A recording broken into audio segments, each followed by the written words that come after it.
Diceritakan pada tahun 2006 silam, seorang anak perempuan berusia kurang lebih 8 tahun mendatangi sebuah kantor untuk bertemu ayahnya yang berprofesi sebagai CEO di sana. Karena dia datang larut malam, suasana terlihat sepi. Lantas bertanyalah dia pada seorang security tentang keberadaan ayahnya. Security itu pun menyarankan agar ia bisa langsung datang ke ruangan ayahnya. Tak butuh waktu lama, anak itu naik melalui lift dan saat terbuka pintunya, dia sangat kaget melihat ibunya mati tergantung dan ada sosok roh jahat yang meraba-raba wajahnya. Sebelum bercerita lebih lanjut, Mimin akan memperkenalkan judul dari film ini adalah My Chilling Roommate yang bercerita tentang seorang wanita yang punya indera keenam. Oke, kembali lagi ke film. Ternyata kejadian tadi tidak lain dan tidak bukan adalah mimpi dari seorang wanita bernama Jung Seri. Dia punya indera keenam dan sudah sering berinteraksi langsung dengan roh-roh.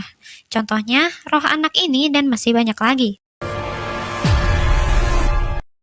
Seri bekerja paruh waktu di kafe milik temannya bernama Eun-hee. Temannya ini sudah merasa tidak aneh lagi jika Seri bercerita kalau dia sering mimpi buruk yang berulang-ulang. Bahkan kafe tempat dia bekerja ini pun menjadi kafe 2 dimensi alam. Seri sering melayani tamu goibnya di sini. Contohnya, hari ini Seri mendapatkan tamu goib, seorang laki-laki. Karena tempat duduknya sama dengan manusia biasa, maka Seri menyarankan agar pindah meja saja. Kemudian pasangan muda-mudi itu pindah meja. Usut punya usut, roh yang tak dijelaskan namanya itu sedang menunggu pacarnya.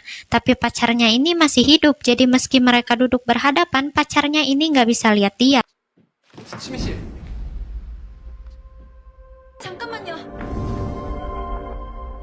Iya, dan laki-laki ini juga belum sadar kalau dia udah mati, sampai akhirnya Seri memberitahukan kebenarannya. Di scene berikutnya terjadi kecelakaan lalu lintas dan ambulans sibuk mengevakuasi. Tapi ada seorang laki-laki yang terlihat agak sedikit kebingungan. Lelaki ini bernama Soji-chan. Dia juga merupakan roh yang tentu saja hanya Seri yang bisa melihatnya. Dengan latar di perusahaan KS atau coffee shop yang merupakan kantor pusat dari waralaba tempat Seri bekerja, sedang rapat dan membahas pengembangan produk dan penambahan cabang usaha baru.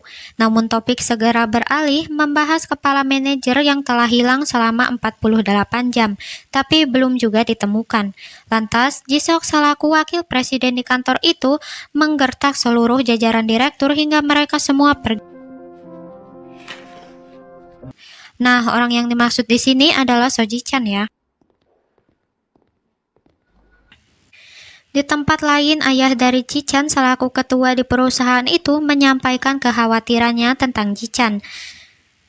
Dan ini sudah 2 kali dialami karena anak tertuanya pun mengalami hal yang sama hingga tewas, tapi tidak diceritakan siapa dan bagaimana kejadiannya. Tapi Ji-eun selaku direktur utama, dia ini adalah kakak kandung dari Ji-chan, berjanji akan menemukan Ji-chan secepatnya. Malam itu, Seri akan segera menutup kafe, tapi sesosok roh jahat menghampirinya. Terlihat ada roh Ji-chan yang juga memiliki kemampuan mengusir roh jahat.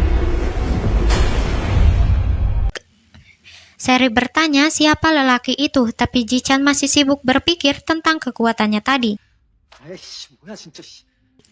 Karena Seri ini punya indera keenam, dia bisa membedakan mana manusia asli dan mana roh gitu ya. Jadi Seri ini memberitahu bahwa Ji-chan ini sudah mati. Tapi Ji-chan yang congkak merasa tidak percaya dan menapik semua perkataan Seri. Lelaki itu pun pergi, tapi saat di jalan dia tidak sengaja menabrak pasangan muda-mudi. Tapi sama seperti makhluk yang tak terlihat lainnya, pacarnya ini mengira si cewek oleng karena belum makan. Bukan tertabrak Ji-chan karena memang tidak berwujud. Kejadian itu membuat Ji-chan berpikir jika omongan Seri itu benar dan dia hanyalah roh dari orang yang sudah mati. Sambil terus bertanya secara kasar tentang bagaimana cara Seri melihat dirinya yang sudah mati, sampai si Seri ini merasa kesal dengan pertanyaan itu karena kesannya memaksa. Terus Ji-chan juga mengikuti Seri sampai ke rumahnya dan tentu saja Seri mengusirnya. karena Ji-chan tidak punya tempat tinggal, Seri pun luluh dan mengizinkan Ji-chan tinggal di sana. Tapi Ji-chan harus menerima konsekuensinya, yang mana dia tidak akan bisa tidur nyenyak karena banyak roh juga yang tinggal di sana dan mengganggu tentunya, baik itu roh jahat maupun roh baik. Di pagi hari, Ji-chan bangun dan diperkenalkan ada 3 sosok roh baik yang selalu menemani Seri. Mereka semua sibuk menceritakan mimpi Ji-chan yang melihat hantu roh jahat. Hingga Seri terbangun dari tidurnya karena merasa terganggu.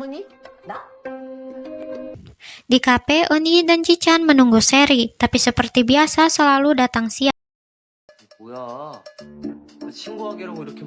Seri langsung mengajak Ji-chan ke sebuah jalan yang merupakan tempat terpisahnya jasad dan rohnya Ji-chan dengan tujuan mengembalikan ingatan Ji-chan yang hilang. Tapi di tengah perbincangan, roh Ji-chan merasa jika pendengarannya sedikit hilang. Tiba-tiba roh nenek datang dan mendorong Ji-chan ke seorang laki-laki hingga masuklah roh itu. Setelah masuk ke tubuh orang lain, Ji-chan bisa mendengar dengan jelas lagi. Ji-chan merasa bahwa merasuki tubuh orang itu adalah hal yang menarik. Kemudian dia ingin mencobanya, tetapi Seri segera menarik bajunya. Tak seperti roh yang lain, Ji-chan bisa merasakan dinginnya cuaca dan sakit saat dipukul. Seri pun menyimpulkan bahwa Ji-chan mungkin saja masih hidup dan bisa kembali ke jasadnya. Tapi saat ini pendengaran Ji-chan sedang terganggu, jadi dia tidak bisa mendengar penjelasan dari Seri. Di hari selanjutnya, Ji-eun dan sekretarisnya datang ke kafe. Entah apa yang ingin dibicarakan, tapi Eun-hee yang badannya dirasuki oleh Ji-chan segera mengusirnya. Seri pun merasa kesal dan mengusir Ji-chan.